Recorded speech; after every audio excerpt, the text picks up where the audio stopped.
모세가 그의 장인 이드로에게로 돌아가서 그에게 이르되 내가 애굽에 있는 내 형제들에게로 돌아가서 그들이 아직 살아있는지 알아보려 하오니 나로 가게 하소서.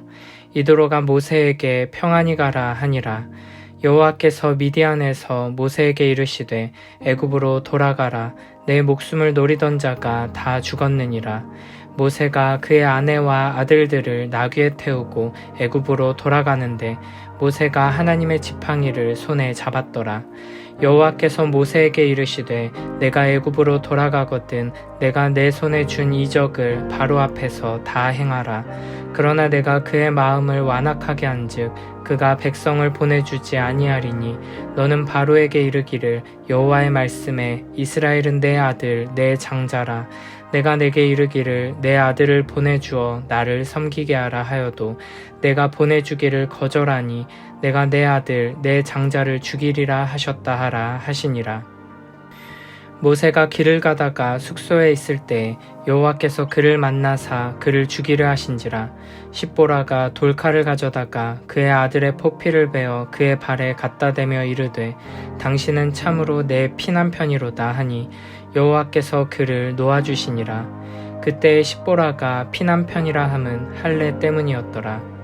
여호와께서 아론에게 이르시되 광야에 가서 모세를 맞으라 하시매 그가 가서 하나님의 산에서 모세를 만나 그에게 입맞추니 모세가 여호와께 자기에게 분부하여 보내신 모든 말씀과 여호와께서 자기에게 명령하신 모든 이적을 아론에게 알리니 모세와 아론이 가서 이스라엘 자손의 모든 장로를 모으고 아론이 여호와께서 모세에게 이르신 모든 말씀을 전하고 그 백성 앞에서 이적을 행하니 백성이 믿으며 여호와께서 이스라엘 자손을 찾으시고 그들의 고난을 살피셨다 함을 듣고 머리 숙여 경배하였더라.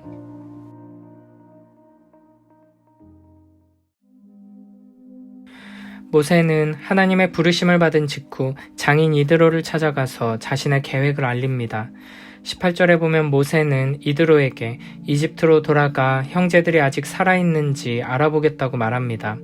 이에 이드로는 평안히 가라고 대답합니다. 모세는 지금 하나님의 부르심을 받아 이스라엘 백성들을 애굽에서 건져내기 위한 막중한 사명을 가지고 출발하는 것입니다. 하지만 장인 이드로에게 말할 때는 그저 애굽에 있는 내 형제들이 살아있는지 알아보려고 한다고 돌려 말합니다. 이는 모세의 마음이 아직 분명한 확신에 이르지 못했음을 보여주는 것입니다. 모세는 여전히 40년 전의 실패로 인해 상처와 두려움을 가지고 있었습니다.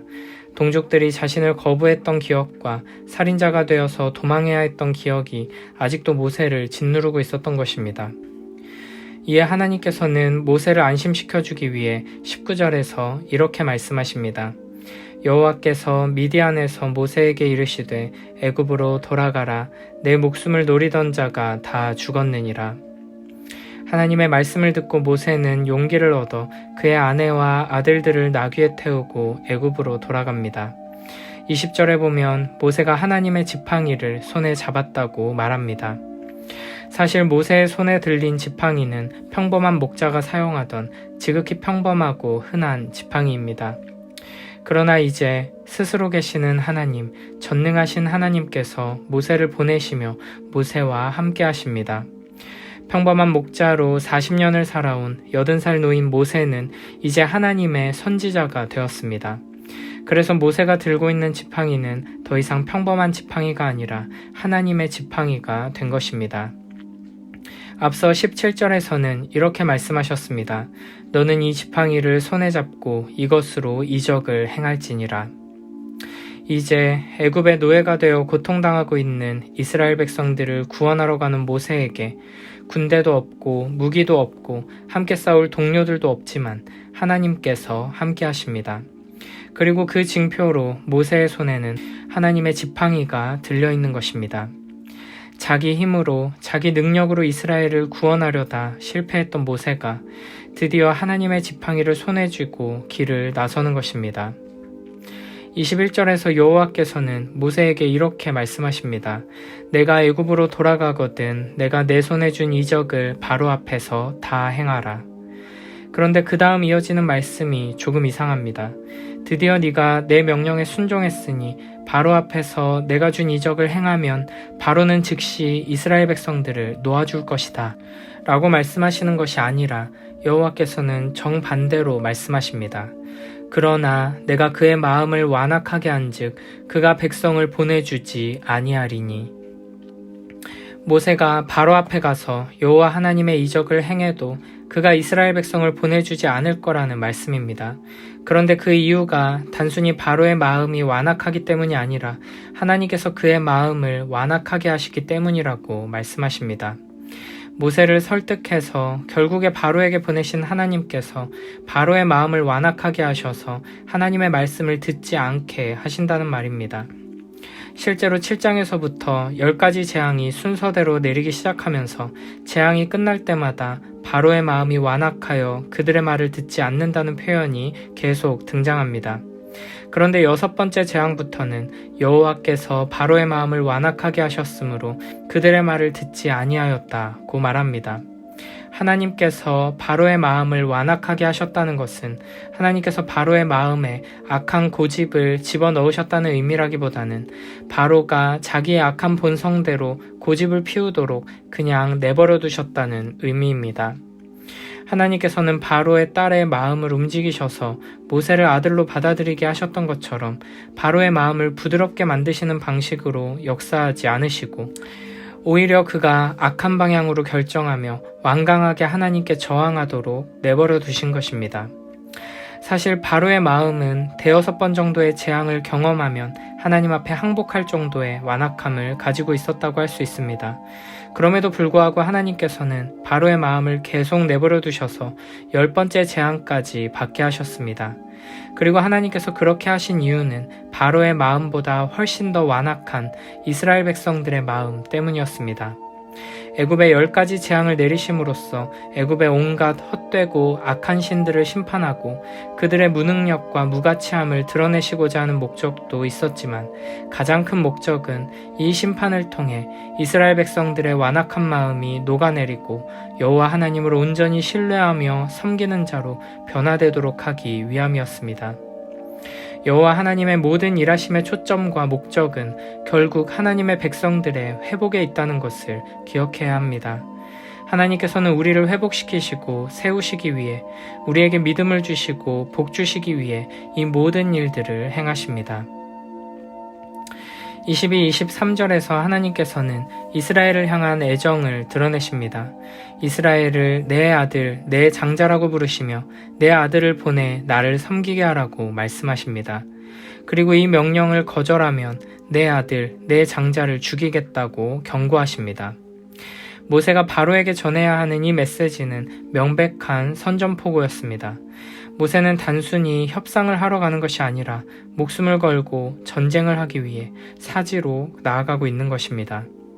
하나님께서는 이스라엘을 내 장자라고 표현하시면서 아직 두려움이 있고 확신이 없는 모세를 격려하시고 모세와 이스라엘이 전능하신 여호와 하나님의 사랑과 보호를 받고 있다는 것을 확인시켜 주십니다. 그렇게 모세는 아내와 아들을 이끌고 애굽으로 향해 갑니다.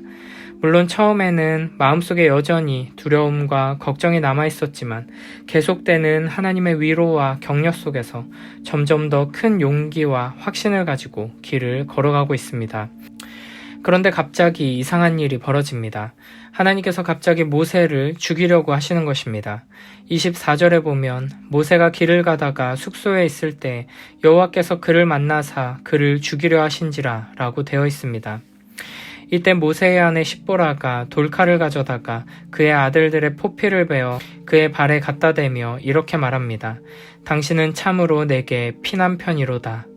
그러자 여호와께서 그를 놓아주십니다. 사실 하나님께서 모세를 죽이고자 하셨다면 그냥 죽이시면 될 것입니다. 그러나 하나님께서는 모세를 죽이지는 않으시고 죽이려고만 하십니다. 죽음의 위협을 통해 경고를 주시며 교훈을 주시고자 했던 것입니다.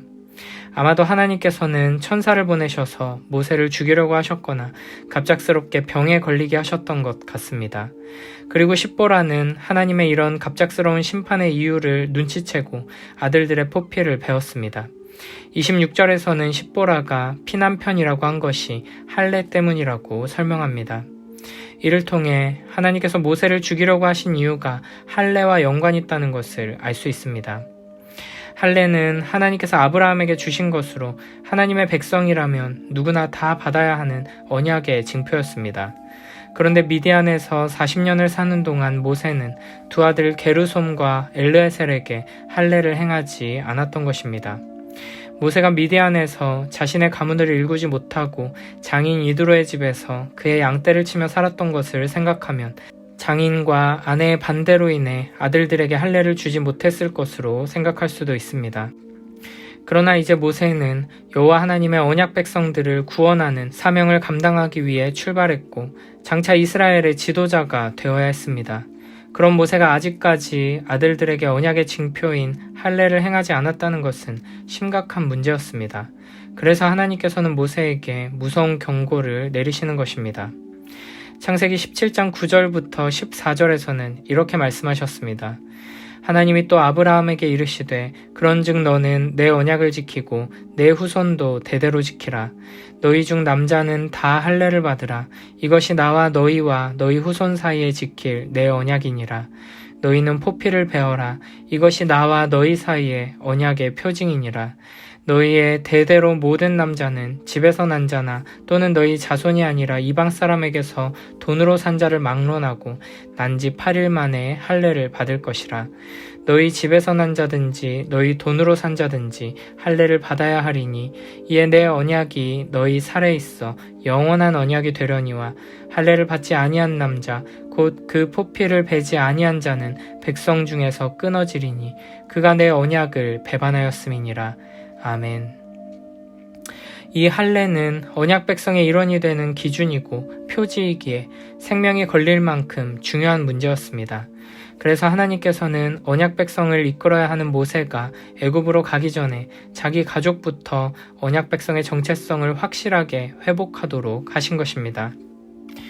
25절에서 십보라가 그의 아들의 포피를 베고 그의 발에 갖다 대며 라고 할 때 갖다 대다 라는 단어는 이곳과 출애굽기 12장 22절에 딱 2번 나오는 단어입니다. 6월절 어린 양의 피를 문 임방과 좌우 설주에 뿌리라고 할 때 뿌리고로 번역된 단어입니다. 이를 통해 십보라가 모세의 두 아들을 할례하고 그 피를 모세에게 뿌린 행위가 장차 6월절 어린 양을 잡아 문설주에 뿌리는 행위와 연결된다는 것을 알 수 있습니다. 하나님께서는 이 사건을 통해 모세로 하여금 언약 백성으로서의 정체성을 확고히 하도록 준비시키시며 하나님께서 장차 애굽 땅의 모든 장자들을 죽이시는 무서운 심판을 내리실 때 오직 하나님의 언약 안에 들어와 있는 하나님의 백성들만이 그 심판을 피할 수 있다는 것을 확실하게 보여주시는 것입니다. 할례는 하나님의 진노와 저주의 심판 앞에서 우리는 아무런 공로도 내세울 수 없으며 오직 하나님의 은혜를 힘입어 그 언약 안에 들어가는 방법밖에 없음을 고백하는 징표입니다. 마찬가지로 애굽 땅에 10번째 재앙이 내릴 때 문설주에 뿌리라고 명령하신 어린 양의 피 또한 우리에게는 아무런 자격이나 조건이 없으며 오직 하나님의 은혜로 말미암아 구원을 받게 된다는 것을 분명하게 드러냅니다. 하나님께서는 모세로 하여금 이 신앙을 고백하며 하나님 앞에 바로 서도록 장차 경험하게 될 6월절 사건을 미리 맛보게 하신 것입니다. 27절에서는 하나님께서 모세의 형 아론을 미리 준비시키셔서 애굽으로 향하는 모세와 만나게 하십니다. 그리고 모세와 아론은 여호와께서 명령하신 대로 이스라엘 자손의 모든 장로를 모으고 아론이 여호와께서 모세에게 이르신 모든 말씀을 그들에게 전하고 그 백성 앞에서 이적을 행합니다. 그러자 백성이 믿으며 여호와께서 이스라엘 자손을 찾으시고 그들의 고난을 살피셨다 함을 듣고 머리 숙여 경배합니다. 모세의 걱정과 달리 이스라엘 백성들은 하나님의 역사를 인정하고 하나님을 경배합니다. 이를 통해 모세는 하나님께서 말씀하신 대로 모든 일이 이루어진다는 것을 경험하며 하나님을 더욱 신뢰하게 되었을 것입니다. 우리도 모세와 같이 하나님께서 주신 말씀대로 순종하지 못하고 여러 가지 걱정과 두려움 때문에 망설일 때가 많습니다. 그러나 하나님께서는 우리가 하나님의 뜻대로 한 걸음 한 걸음 나아갈수록 우리를 설득하시고 격려하시고 위로하시며 때로는 무섭게 경고하시기도 합니다. 그렇게 우리는 하나님의 놀라운 은혜의 손길 안에서 순종의 자리로 나아가게 될 것이고, 그렇게 순종의 한 걸음 한 걸음을 뗄 때마다 우리는 하나님께서 신실하게 말씀하신 대로, 약속하신 대로 이루신다는 것을 경험하게 될 것입니다. 어리석은 걱정과 두려움으로 말씀대로 순종하지 못하는 삶이 아니라 말씀대로 순종하고 순종의 자리에서 하나님의 일하심을 풍성하게 경험하는 복된 우리 모두가 되길 축복합니다. 매일매일 한 걸음 한 걸음 더 큰 믿음으로, 더 큰 순종으로 계속해서 나아가는 복된 우리 모두가 되길 축복합니다.